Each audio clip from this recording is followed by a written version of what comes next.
السلام علیکم ورحمۃ اللہ وبرکاتہ۔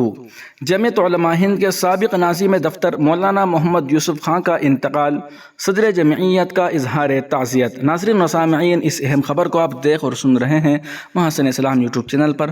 تمام تازہ ترین اپڈیٹ حاصل کرنے کے لیے ابھی ویڈیو کے نیچے سبسکرائب والے بٹن پر کلک کر کے اس چینل کو سبسکرائب ضرور کر لیجیے گا۔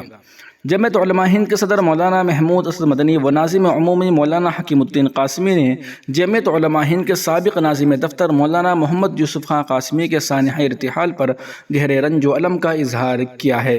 مولانا موصوف دارالعلوم دیوبند کے قدیم فاضل تھے۔ آبائی وطن فرید پور میرٹھ یوپی تھا۔ ان کی عمر تقریباً 80 سال تھی۔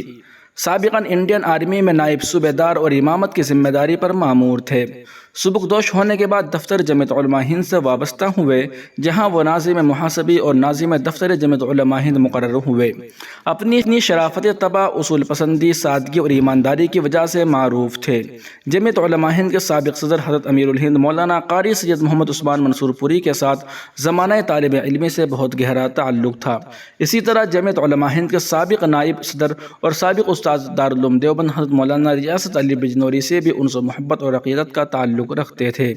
جمعیت علماء ہند کے دفتر میں انہوں نے طویل عرصے تک ایمانداری اور اصول پسندی کے ساتھ ملازمت کی۔ دہلی کے اسکوٹ اسپتال مختصر عدالت کے بعد وصال فرما گئے۔ صدر جمعیت علماء ہند مولانا محمود اسد مدنی نے جمعیت علماء ہند کے خدام اور دفتر کے تمام احباب کی طرف سے مرحوم کے اہل خانہ سے تعزیت کا اظہار کرتے ہوئے صبر کی تلقین کی ہے اور دعا گو ہیں کہ اللہ تعالیٰ مولانا مرحوم کو جنت الفردوس میں مقام اعلیٰ عطا فرمائے، آمین یا رب العالمین۔ ناظرین و سامعین، حضرت کے لیے دعائے مغفرت کی درخواست آپ سے کی جاتی ہے، اور آپ سے یہ بھی درخواست ہے کہ ویڈیو کے نیچے سبسکرائب والے بٹن پر کلک کر کے اس چینل کو سبسکرائب ضرور کر لیجیے گا۔ بیل آئیکن پر کلک کرنے سے آپ کو نیوز کی تمام اپڈیٹس بر وقت مل جایا کرے گی۔ شکریہ، جزاکم اللہ خیرہ۔ السلام علیکم ورحمۃ اللہ وبرکاتہ۔